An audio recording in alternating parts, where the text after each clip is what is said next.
Believe the hype, Hamza has arrived. আমার big dreams আছে আমরা বাংলাদেশের সঙ্গে আমি কোচ হাভিয়ার সঙ্গে ম্যাচ শিখবো আর ইনশাআল্লাহ আমরা উইন করে প্রোগ্রেস করতে পারবো ইন্টারন্যাশনাল ব্রেকের আগে বার্সেলোনা উদ্ধার করেছে টপ পজিশন 56 বছরের আক্ষেপ আর অপেক্ষা ঘুচিয়ে নিউক্যাসল করলো উদযাপন বায়ার্নের ড্রতে নিভে যাওয়া স্বপ্নে জ্বালানি খুঁজছে লেভারকুজেন ইন্টার মিলান এগিয়ে গেছে বাকি দুজনকে অনেকখানি পেছনে ফেলে সোমবারের 5 মিশারিতে আমরা সাধারণত কথা বলি ইউরোপিয়ান ফুটবল নিয়ে তবে সেই ইউরোপিয়ান ফুটবল চলে এসেছে এখন বাংলাদেশে এই সপ্তাহে যা আপনি দেখেছেন যা হয়তো মিস করে গেছেন আরও যা যা দেখবেন তার সব কিছুই 5 পয়েন্টে নাম্বার 1 ইটস হোম ইংল্যান্ডে বলা হয় ইটস কামিং হোম ইংল্যান্ডে সেই হোমটা অর্থাৎ শিরোপাটা আর কখনোই আসে না বাংলাদেশে ইংল্যান্ডের আগেই শিরোপা চলে এসছে এবং সেই শিরোপার নাম হামজা চৌধুরী আপনি আজ সারাদিন সম্ভবত দেখেছেন হামজা বাংলাদেশে এসেছেন সিলেটে গেছেন তার বাড়িতে এখন তিনি রয়েছেন এবং এই যে ছবিটা আপনাকে এখন দেখাবো এটা দেখলে আপনি বুঝতে পারবেন যে একজন প্লেয়ার কতখানি খুশি হলে এই অবস্থায় থাকতে পারেন আপনি পাশে বাফুফে কর্তাদের দেখেন আপনি এখানে আইন শৃঙ্খলা নিয়ন্ত্রণকারী সংস্থার অনেককেই দেখতে পাচ্ছেন তার ভেতরে হামজা চৌধুরীর সেই হাস্যোজ্জ্বল মুখটা এই মুখটা বা এই হাসিটা আপনি কোনো পয়সার বিনিময়ে কিনতে পারবেন না এবং এই জায়গায় বাকিদের দেখুন এক একজনের গলদঘর্ম হয়ে যাচ্ছে বাকি সবাইকে সামলাতে সামনে গাদা গাদা সমর্থক গাদা গাদা মিডিয়া তার ভেতরে হামজা চৌধুরী সবাইকে দেখে হাসছেন এটা দেশে ফেরার তৃপ্তি এটা ঘরে ফেরার তৃপ্তি ঘর কাকে বলে হোম কাকে লোকে বলে সাধারণত একটা প্রবাদ বাক্য প্রচলিত আছে লোকে বলে যে home is wire your heart is এবং এই ছবি দেখলে আপনি অন্ততপক্ষে এইটা বুঝতে পারবেন যে হৃদয়টা হামজা চৌধুরীর কোথায় পোঁতা তিনি বলেছেন বাংলায় কথা তিনি বলেছেন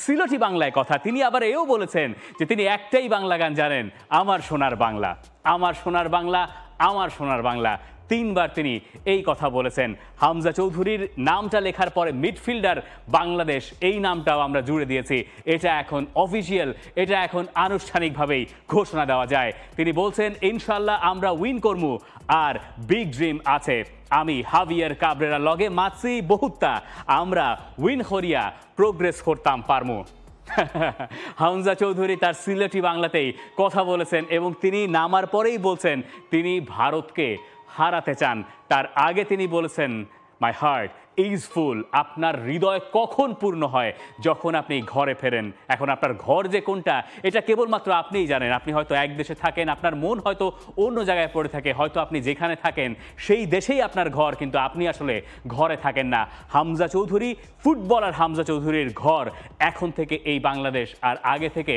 বাংলাদেশ তো তার ঘর ছিলই এই হামজা চৌধুরী তার এই দিনটা পার করে এরপরে তিনি ঢাকায় নামবেন মঙ্গলবারে এরপর দিন তিনি ঢাকায় মিডিয়া ফেস করবেন এবং তারপরে তিনি ভারতের উদ্দেশ্যে খেলতে যাবেন এটা দুটো দিক আছে এই হামজা চৌধুরীকে আপনি এখানে হাসতে দেখছেন ঠিক 24 ঘন্টা আগেরও না মাত্র কয়েক ঘন্টা বাংলাদেশ সময় 6:30টায় শুরু হয়েছিল শেফিল্ড ওয়েডনেসডে এবং শেফিল্ড ইউনাইটেডের ম্যাচ স্টিল ডার্বি যেটা 1-0 গোলে হামজা চৌধুরীর দল জিতে নিয়েছে এবং পয়েন্ট টেবিলে তারা ওই পরের বার প্রিমিয়ার লিগে খেলার সম্ভাবনাটুকু খুব ভালো মতো জিয়ে রেখেছে এরপরে অল্প সময়ের ভেতরে তিনি বাংলাদেশে উপস্থিত হয়ে গেছেন এবং আপনি সম্ভবত এখনই আপনার সোশ্যাল মিডিয়ায় একটু ঘাটলে আর্জেন্টিনার ফুটবল অ্যাসোসিয়েশনের পেজে গেলে ব্রাজিলের ফুটবল ফেডারেশনের পেজে গেলে আপনি দেখতে পাবেন তাদের ইন্টারন্যাশনাল ফুটবলাররা সবাই নিজ নিজ দেশে চলে গেছেন আপনি যেমন ম্যাকঅ্যালিস্টারকে আগের রাতে লিগ কাপের ফাইনাল খেলতে দেখেছেন তিনিও দেখবেন এই সোমবার রাতের ভেতরে আপনি কখনোই কন্টেন্ট দেখছেন আমি জানি না তো দেখবেন যে চলে গেছেন তিনি আর্জেন্টিনায় হামজা চৌধুরীর ইউরোপ থেকে চলে আসা বাংলাদেশের ফুটবলেই নতুন গল্প এবং এরকমটাই হয় সাধারণত ইন্টারন্যাশনাল ব্রেকে সব ফুটবলাররা যারা ইন্টারন্যাশনাল ম্যাচ খেলেন তারা নিজ নিজ দেশে চলে আসেন এবং হামজা এখন এখানে ফেরার পরে টি স্পোর্টসের সাংবাদিক আমার কলিগ শরীফুল হক তাকে একটা প্রশ্ন করেছিলেন তিনি বেশ করার প্রশ্ন করেছেন তার ভেতরে একটা প্রশ্ন ছিল এরকম যে আপনি একটা স্টিল ডার্বি জিতে এসেছেন এবার আপনার লক্ষ্যটা কি এই হামজা চৌধুরী বলছেন যে ইন্ডিয়ার সঙ্গে আমাদের ম্যাচটা আরেকটা ডার্বি এটা নিঃসন্দেহে একটা ডার্বি ম্যাচ আর্জেন্টিনা ব্রাজিল যেমন ডার্বি ফুটবলের ক্ষেত্রে ইন্ডিয়া ভার্সেস বাংলাদেশ আরও একটা ডার্বি ম্যাচ এবং তিনি বলছেন দুটো ডার্বি যদি আমি জিততে পারি তাহলেই আমার কাজ হয়ে গেল। হামজা চৌধুরীর সেই স্বপ্ন কতখানি পূরণ হবে সেটা আমরা এখনো জানি না, কিন্তু এটুকু নিঃসন্দেহে নিঃসংকোচে বলে দেওয়া যায়, হামজা চৌধুরীর বাংলাদেশে আসার দিন বাংলাদেশের ফুটবলে নতুন এক অধ্যায়ের সূচনা হয়ে গেল। এবার আমরা চলে যাই, চলুন পয়েন্ট নাম্বার 2-তে, যে ছবিটা ফেরত দিল বার্সেলোনা আতলেতিকো মাদ্রিদকে। কোন ছবিটা ফেরত দিল? গত বছর শেষ দিন, মানে লা লিগার শেষ ম্যাচ ডেতে আতলেতিকো মাদ্রিদের কাছে নিজেদের ঘরের মাঠে বার্সেলোনা হেরে বসেছিল অ্যাডিশনাল টাইমে গোল হজম করে। এরপরে আপনি এইখানে সোরলোথকে দেখতে পাচ্ছেন, আপনি দেখতে পাচ্ছেন বার্সেলোনার ডিফেন্ডাররা মাটিতে লুটিয়ে পড়েছেন। ঠিক এই ছবিটাই বার্সেলোনা ফেরত দিয়ে এসছে আতলেতিকো মাদ্রিদকে মেট্রোপলিতানো স্টেডিয়ামে। লামিন ইয়ামাল এখানে যখন গোল করেছেন, আপনি তখন আতলেতিকো মাদ্রিদের ফুটবলারদের রিয়াকশনটাও দেখতে পাচ্ছেন। ওখানেই সব গল্প হয়ে গেছে যে ম্যাচে 2-0 গোলে বার্সেলোনা পিছিয়ে পড়েছিল। সোরলোথ আরও একবার গোল করেছিলেন বার্সেলোনার এগেনস্টে, তখন মনে হচ্ছিল বার্সেলোনার আর কোনো গতি নাই। রবার্ট লেভানডফস্কি কি দারুণ এক গোল করে হুট করেই পুরো পরিস্থিতি পাল্টে দিলেন, এবং তারপরে ফেরান তোরেসের গোল, এবং এরপরে গিয়ে অ্যাডিশনাল টাইমে 93rd মিনিটসে লামিন ইয়ামাল দেখালেন ম্যাজিক। এবং এরপরে ওই কথাটা বলাই যায়, 17 বছর বয়সে লিওনেল মেসিও কি এত ভালো ছিলেন? এই প্রশ্ন বোধহয় এখন অনেকেই তুলবেন। তবে এর সঙ্গে যে ব্যাপারটা অনেকে তুলবেন, যে 17 বছর বয়সে মেসি যদি এত ভালো নাও থেকে থাকেন, যে বয়সে মেসি বিশ্বকাপ জিতেছেন, লামিন ইয়ামাল তার ক্যারিয়ারে সেটা করতে পারবেন কিনা, সে একেবারেই ডিফারেন্ট আলোচনা।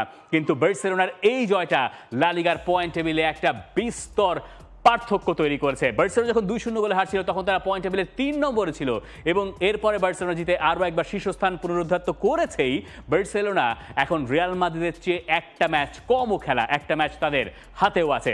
এবং এই জায়গায় স্প্যানিশ দৈনিকগুলোর হেডলাইন দেখলে আপনার এই আনন্দের মাত্রাটা আরও বেশি বেড়ে যাবে যদি আপনি বার্সেলোনা সমর্থক হন।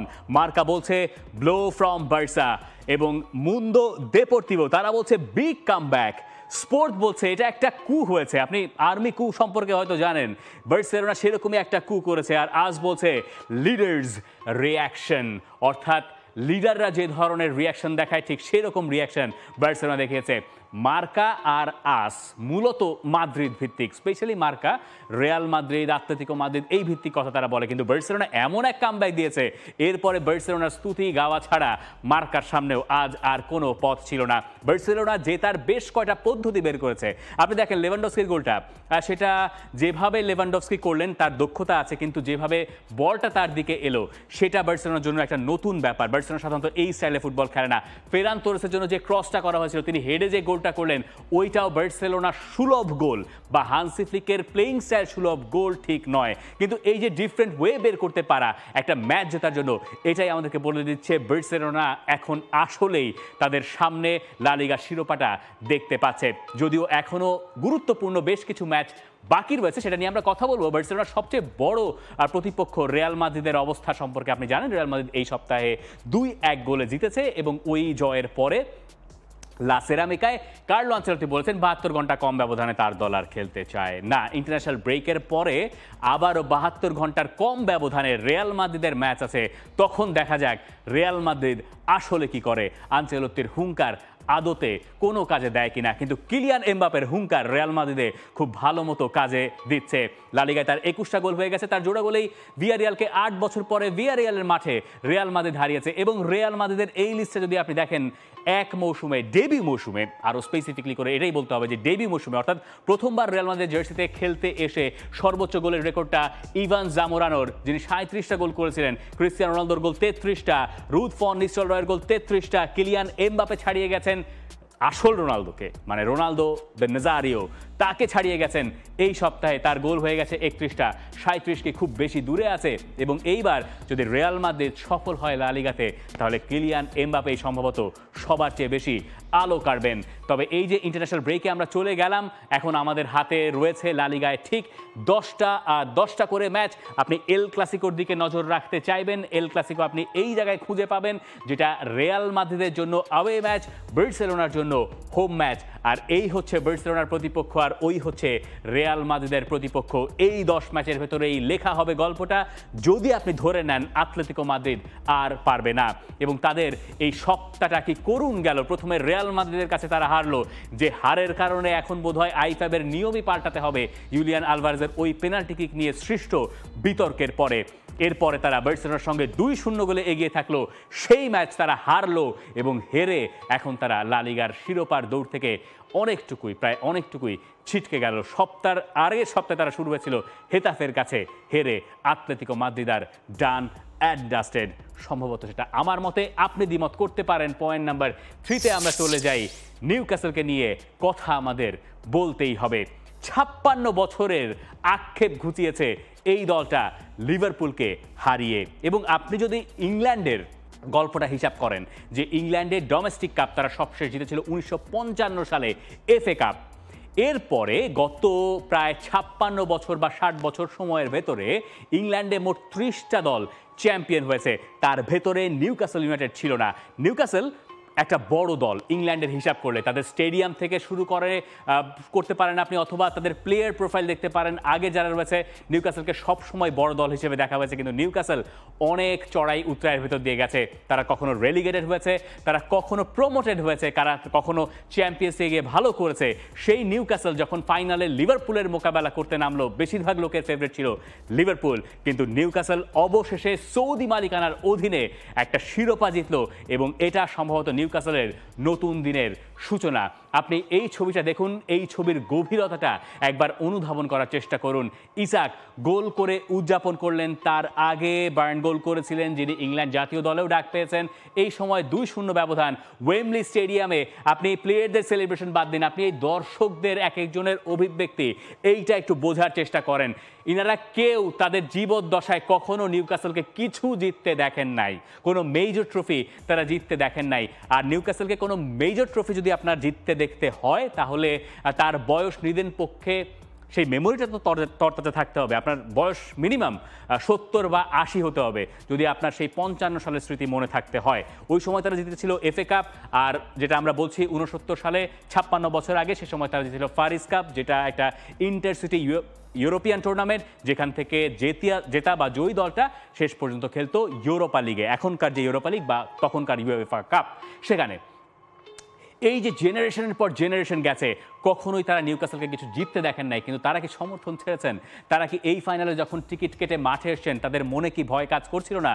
বছর কয়েক আগে তারা এরকম পরিস্থিতি থেকে ফাইনাল হেরেছিলেন, কিন্তু এই জায়গায় তাদের জীবনটা বোধহয় পূর্ণ হয়ে গেছে। হামজার জীবন যেমন পূর্ণ হয়েছে, ঠিক এই দর্শকদের জীবনও পূর্ণ হয়েছে আগের রাতে, যখন তারা লিভারপুলকে হারিয়েছে 2-1 ব্যবধানে। আর এরপরে তাদের ক্যাপ্টেন ব্রুনো গিমারেস, তিনি যা বলেছেন সেটা আরও ইমোশনাল। ব্রুনো গিমারেসের কয়েকটা ব্যাপার নিয়ে এখানে আলোচনা করা দরকার। তিনি সৌদি মালিকানার অধীনে প্রথম দিককার ফুটবলার, যাকে তারা কিনে এনেছিল নিউক্যাসল ইউনাইটেডকে রিপ্রেজেন্ট করার জন্য। ওই সময় প্রশ্ন উঠেছিল এডি হাউ, যিনি ওই সময় কোচ ছিলেন নিউক্যাসলের, তাকে রাখা হবে কিনা, নাকি তাকে বাদ দিয়ে জোসে মোরিনিও বা নাম করা কোনো কোচকে আনা হবে কিনা। পরে গিয়ে সৌদি মালিকানার অধীনে তারা চিন্তা করলো যে না, আমরা এডি হাউকে রেখে দেবো। এডি হাউ পরে গিয়ে চ্যাম্পিয়ন্স লিগে কোয়ালিফাই করালেন দলকে, তারা পিএসজিকে হারিয়েছিল আগের বার। সেই নিউক্যাসল এবার জিতল শিরোপা। তাদের ক্যাপ্টেন ব্রুনো গিমারেস একরকম কাঁদছিলেন যখন এই কথাগুলো তিনি বলছিলেন। আমার আর কোনো ভাষা নেই, এটা আমার জীবনের সেরা দিন, সমর্থকদের জন্য বিশ্বকাপের সমান এটা। মানুষ বুড়ো হয়েছে, তবুও আমাদের একবার চ্যাম্পিয়ন হতে দেখেননি। এটা আমার দ্বিতীয় ঘর, আমরা ইতিহাস গড়ছি। একদিন এই ক্লাব যখন ছাড়বো, তখন সমর্থকেরা যেন আমার নামে গান ধরে, যেমনটা অ্যালান শিরারকে নিয়ে গায়। ম্যাচের আগে তিনি আমাকে মেসেজ দিয়েছিলেন, আমি আসলে অনেক আবেগী হয়ে পড়েছি। এরকমই হয় একজন ক্যাপ্টেন। চিন্তা করেন যে একজন ক্যাপ্টেন সাধারণত এরকমই হয়, যিনি ক্লাব লেজেন্ডকে চেনেন, তাকে নিয়ে কথা বলেন। এরকম একটা জয়ের পরে তিনি তাকে নিয়েও কথা বলছেন। অ্যালান শিরার, নিউক্যাসল লেজেন্ড। আপনি সান্দ্রো তোনালির কথা চিন্তা করতে পারেন, জুয়া বা বেটিং সংক্রান্ত কারণে প্রায় বছর খানেক তাকে ফুটবলের বাইরে থাকতে হয়েছিল। তিনিও এই ইতিহাসের অংশ। এডি হাউ ইংলিশ কোচ হিসেবে 2008 সালের পর প্রথমবার মেজর কোনো ট্রফি তিনি জিততে পেরেছেন। তিনি এই ইতিহাসের বড় একটা অংশ। এই নিউক্যাসল ইউনাইটেডকে নিয়ে কথা তাই এই সপ্তাহে বলতেই হতো। রূপকথার গল্প তারা জন্ম দিয়েছে, আর লিভারপুলের জন্য কি বলবো, তাদের জন্য প্রিমিয়ার লিগ বাকি আছে। ওই একটা শিরোপাই তাদের জেতার সম্ভাবনা এবার আছে। এবার চলো আমরা যাই পয়েন্ট নাম্বার 4-এ। পথ তৈরি হয়ে আছে ইন্টারের জন্য। কেন? কারণ এই যে পয়েন্ট টেবিলে সবার ওপরে ইন্টার মিলান, এক সপ্তাহ আগে ইন্টার আর নাপোলির ব্যবধান ছিল মোটে 1-এর, সেটা এখন বেড়ে দাঁড়িয়েছে 3-এর।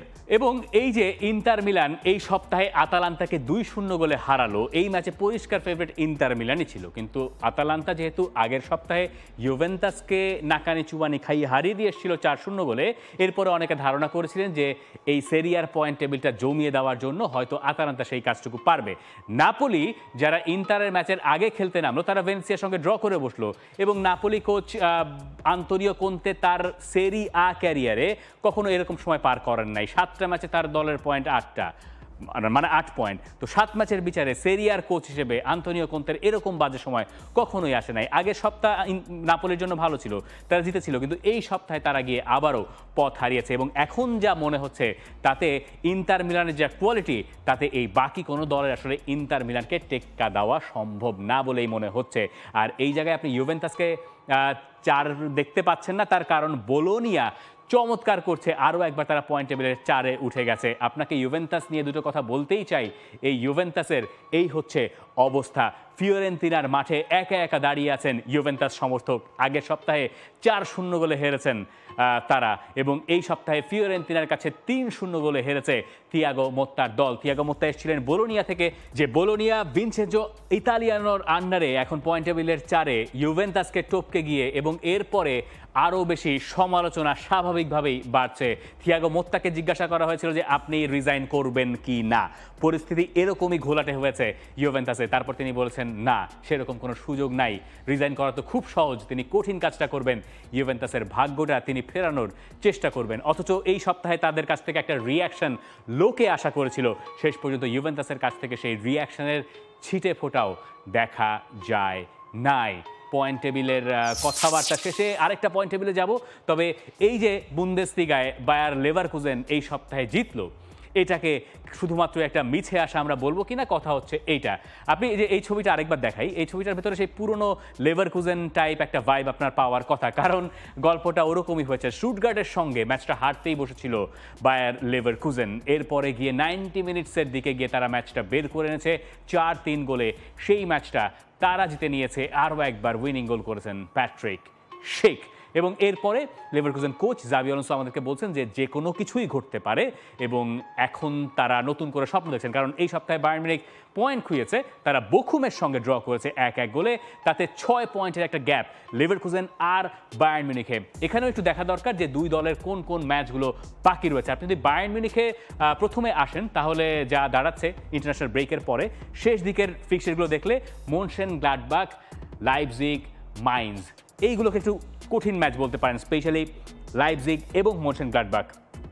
ডর্টমুন্ডের সঙ্গে ম্যাচটা অত কঠিন হওয়ার কথা নয়, কারণ ডর্টমুন্ড তারা নিজেরাই স্ট্রাগল করছেন। আর লেভারকুজেনের দিকে গেলে আমরা জানি সেই অর্থে তাদের কঠিন ম্যাচ সম্ভবত একটু কম বায়ার্নের তুলনায়।